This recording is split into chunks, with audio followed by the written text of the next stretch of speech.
Good morning, dear student. As you know that from 24th of July you have your monthly test and syllabus for science is chapter number 5, 6, 7 and 8. I have already discussed the revision of chapter number 5 in online classes. Most of you are not present. Only 18 student was there. So I am revising the next lesson, that is chapter number 6, combustion and flame. Clear? So combustion and flame, सबसे पहले इसको हम different kind के fuel जो हैं हम use करते हैं जो अपने घर में.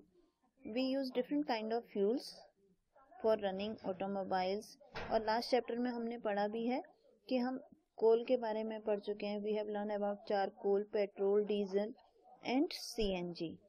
You are familiar with the burning of candle, and what is the difference between the burning of candle and burning of coal? दोनों में क्या डिफरेंस है? कैंडल बर्न हो रही है, कोल बर्न नहीं हो रहा है. ठीक. या फिर आप ये देख सकते हैं कि कैंडल जो है वो बर्न होती है, उसमें एक फ्लेम जनरेट होता है, और कोल को बर्न करते हैं उसमें फ्लेम जनरेट नहीं होता है. फ्लेम मतलब लॉ इस तरीके से, जैसे ये आपको दिखाई दे रही है ना, कैंडल की फ्लेम होती है. इसको आपने मैग्नीशियम एक सब्सटेंस है, इसको आप बर्न करते हैं तो इसमें भी फ्लेम से दिखाई देती है. तो पहला टॉपिक हमारा है व्हाट इज कंबशन. कंबशन क्या है? कंबशन एक ऐसी केमिकल प्रोसेस है जिसमें कोई भी सब्सटेंस ऑक्सीजन के साथ रिएक्ट करता है और साथ में हीट रिलीज करता है. जब आप किसी चीज को जलाते हो तो वो भी एक्चुअली किस में जल रहा है? ऑक्सीजन के साथ रिएक्ट कर रहा है. ठीक है. तो ऑक्सीजन के साथ रिएक्ट कर रहा है, आपको पता नहीं लग रहा है कि वो ऑक्सीजन के साथ रिएक्ट कर रहा है, और उसमें अगर वो हीट रिलीज करता है तो उसको हम कहते हैं कंबशन. ठीक है.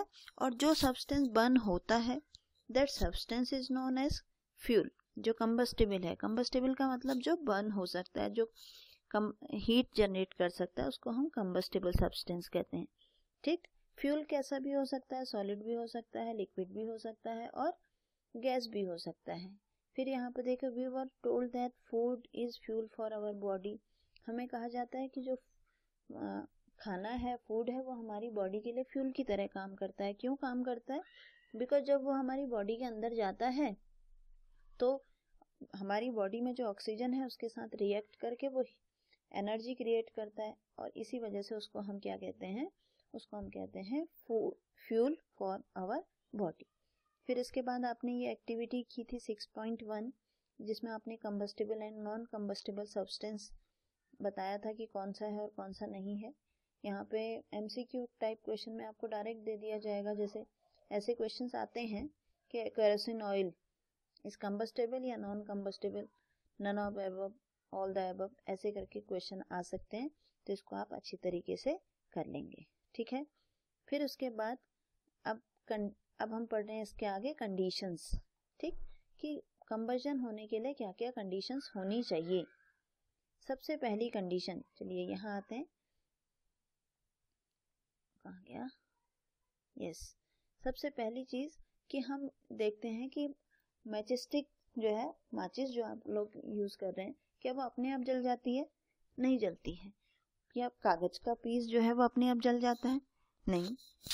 वुड का पीस अपने आप जल जाता है? नहीं जलता है.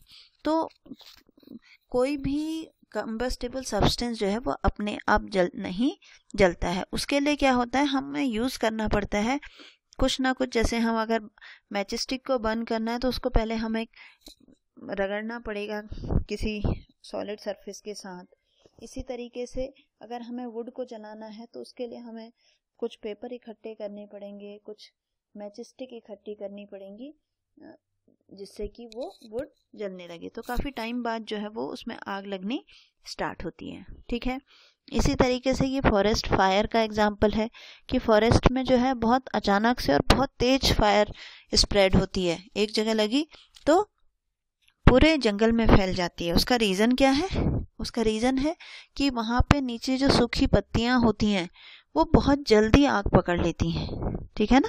और इसी वजह से उसमें आग लगने लगती है. तो इन सारे एग्जाम्पल से हमें एक चीज़ पता लगती है कि कोई भी सब्सटेंस अपने आप नहीं जलता है. उसके बर्न होने के लिए, उसके कंबस्टन के लिए एक मिनिमम टेम्परेचर की ज़रूरत होती है, जिसको हम कहते हैं इग्निशन टेम्परेचर. मीन्स हमें हमारे पास क्या होना चाहिए, हमारे पास एक कंबस्टिबल सब्सटेंस होना चाहिए, ऑक्सीजन होनी चाहिए, और तीसरी चीज़ इग्निशन टेम्परेचर होना चाहिए। अगर ये 3 चीज़ें होती हैं तो कोई भी सब्सटेंस जो है वो इजीली बर्न हो सकता है। अगर कंबस्टिबल सब्सटेंस नहीं होगा तो जलेगा नहीं, अगर इग्निशन टेम्परेचर यानी कि उसको प्रॉपर हीट नहीं मिलेगी वो तब भी बर्न नहीं होगा, अगर उसको ऑक्सीजन नहीं मिलेगी वो तब भी बर्न नहीं होगा। ठीक है, तो ये 3 चीज़ें बहुत ज़रूरी हैं। इसके बाद ये हिस्ट्री ऑफ मैचस्टिक आता है। ठीक है ना, मिक्स। अब यहाँ पे आपको क्वेश्चन पूछा जाता है, जो माचिस की जो हेड होता है उसके आगे क्या लगा होता है, उसके आगे लगा होता है एंटीमनी ट्राइसल्फेट, पोटेशियम क्लोरेट और वाइट फास्फोरस। ठीक है, जिससे कि वो जब आप उसको रगड़ते हैं तो आसानी से वो आग पकड़ लेता है। ठीक हो गया। फिर इसके बाद बहुत सारे ये एक्टिविटी आपने करी है कि कैसे इग्निशन टेम्परेचर कम ज़्यादा। फिर इसके बाद लास्ट आपका आता है ये कि किस तरीके से हम आग को बुझा सकते हैं। देखो, कुछ सब्सटेंस ऐसे होते हैं, the substance which have very low ignition temperature, जिनका इग्निशन टेम्परेचर बहुत कम होता है, वो क्या करते हैं, बहुत जल्दी आग पकड़ लेते हैं और बहुत जल्दी आग पकड़ लेते हैं। ऐसे सब्सटेंस को हम कहते हैं इनफ्लेमेबल सब्सटेंस। इसीलिए आपने देखा होगा, आप ट्रक देखते हैं कई बार, जो ऑयल का पेट्रोल का ट्रक जा रहा होता है तो उस पर लिखा होता है इनफ्लेमेबल सब्सटेंस। ठीक है ना, तो इनफ्लेमेबल सब्सटेंस मीन जो जिनका इग्निशन टेम्परेचर काफ़ी कम होता है। How do we control fire, हम फायर को कैसे कंट्रोल कर सकते हैं। फायर को कंट्रोल करने का 3 ही तरीके हमारे पास हैं। जो 3 कंडीशन है बर्निंग की, अगर उन तीनों में से कोई भी एक कंडीशन हमने हटा दी तो हम फायर को कंट्रोल कर सकते हैं। फायर के लिए क्या ज़रूरी है, पहली चीज़ ज़रूरी है क्या, कंबस्टिबल सब्सटेंस।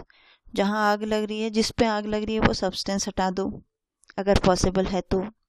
दूसरा, सप्लाई ऑफ ऑक्सीजन, तो ऑक्सीजन की सप्लाई हटा दो।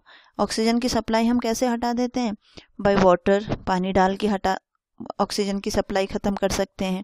कंबल डाल देते हैं जिससे कि ऑक्सीजन की सप्लाई बंद हो जाती है। या तीसरा हम यूज़ करते हैं फायर एक्सटिंजर। ये इस तरीके का आपने देखा होगा, हमारे स्कूल में बहुत जगह है फायर एक्सटिंजर। ठीक है, तो ये फायर एक्सटिंजर में क्या होती है, CO2 होती है, कार्बन डाइऑक्साइड। जैसे ही कहीं पे आग लगती है, इससे हम CO2 गैस जो है वो स्प्रे करते हैं, तो CO2 स्प्रे करने पर क्या होता है, ऑक्सीजन की सप्लाई कम हो जाती है और आग उस पे नहीं लगती है। ठीक, तीसरा होता है इग्निशन टेम्परेचर। इग्निशन टेम्परेचर को कैसे करते हैं, पानी डालेंगे तो इग्निशन टेम्परेचर उसका कम हो जाएगा। ठीक है ना, इग्निशन टेम्परेचर कम हो जाएगा तो आग लगनी अपने आप बंद हो जाएगी। फिर इसके बाद आता है types of combustion. Rapid combustion, rapid combustion means जो जहाँ पे गैस जो है बहुत रैपिडली बर्न करती है। ठीक, और दूसरा होता है स्पॉन्टेनियस कंबशन। स्पॉन्टेनियस का मतलब होता है कि जहाँ पे बर्स्टिंग होती है, क्रैकर आप कह सकते हैं। ठीक है, क्रैकर वो स्पॉन्टेनियस कंबशन का ही एग्जाम्पल है। और फिर इसके बाद लास्ट आपका आता है फ्लेम। फ्लेम का मतलब कि ये जैसे कैंडल की आपको फ्लेम दिखाई दे रही है, लैंप की फ्लेम दिखाई दे रही है, इसी तरीके से ये केरोसिन लैंप की फ्लेम है, गैस की फ्लेम है। अब इस फ्लेम के बारे में हम पढ़ेंगे। ठीक, फ्लेम, अब ये एक यहाँ पे टेबल 6.2 है जो आपको पूछा जा रहा है कि ये फ्लेम जनरेट करता है या फिर नहीं करता है। ठीक, तो यहाँ पे पहले हम पढ़ते हैं कैंडल की फ्लेम। बहुत सारी इसमें एक्टिविटीज़ हैं, इस एक्टिविटीज़ को सिर्फ रिवाइज करने, ये सबसे इम्पॉर्टेंट इसमें पार्ट है। कैंडल फ्लेम, कैंडल के 3 पार्ट होते हैं, एक आउटर मोस्ट पार्ट, एक इनर मोस्ट पार्ट और एक middle part. Outer most part blue colour का होता है, हॉटेस्ट पार्ट है। इनर मोस्ट पार्ट हमेशा ब्लैक कलर का होता है जो लीस्ट हॉट है। मिडिल पार्ट येलो होता है जो कि मॉडरेट हॉट होता है। ठीक है, सबसे इम्पॉर्टेंट यहीं पर है। इसके बाद आपका आता है फ्यूल एफिशिएंसी। फ्यूल एफिशिएंसी को हम कहते हैं कैलोरीफिक वैल्यू, मीन्स उसको बर्न करने पे कितनी हीट प्रोड्यूस हो रही है। 1 kg of fuel complete, it is the amount of heat produce on complete combustion of 1 kg of fuel is called its calorific value. Means ये देखो इसकी यूनिट लिखिए किलो जूल पर केजी, यानी कि 1 kg किसी भी फ्यूल को बर्न करने पे जितनी एनर्जी रिलीज होती है वो उसकी कैलोरीफिक वैल्यू है। अब यहाँ पे आपको इसके आगे बहुत सारी कैलोरीफिक वैल्यू गिवन है। काउ डंग को अगर हमने बर्न किया कितनी हीट मिल रही है, इसी तरीके से हर एक के आप देखो कैलोरीफिक वैल्यू, जिसमें से आप देखोगे कि CNG, LPG, biogas, hydrogen gas, इनकी कैलोरीफिक वैल्यू सबसे ज़्यादा होती है और सबसे ज़्यादा होने की वजह से ये मोस्टली यूज़ किए जाते हैं किसी भी ऑटोमोबाइल्स में, या इसीलिए हाइड्रोजन को किस में यूज़ करते हैं हम, हाइड्रोजन को यूज़ किया जाता है स्पेसशिप वगैरह में, क्योंकि उसकी कैलोरीफिक वैल्यू बहुत ज़्यादा होती है। ठीक, दूसरा harmful product. Harmful product means कि अगर हम किसी भी फ्यूल को बर्न करते हैं तो उसका क्या क्या नुकसान हो सकता है। जितने भी हम कार्बन के फ्यूल को, वुड है, कोल है, पेट्रोलियम है, जब इनको बर्न करते हैं तो इसमें से CO और CO2 निकलते हैं। CO2 तो ग्लोबल वार्मिंग करता है। CO जो है वो बहुत पॉइजनस गैस होती है, अगर किसी बंद कमरे में अगर हो जाए तो उससे मर भी सकते हैं। इसीलिए सर्दियों में आप काफ़ी टाइम में न्यूज़ सुनते हैं कि एक बंद कमरे में अंगीठी जल रही थी और वो कमरे के अंदर ही एक्सपायर हो गए, वो just because of carbon monoxide.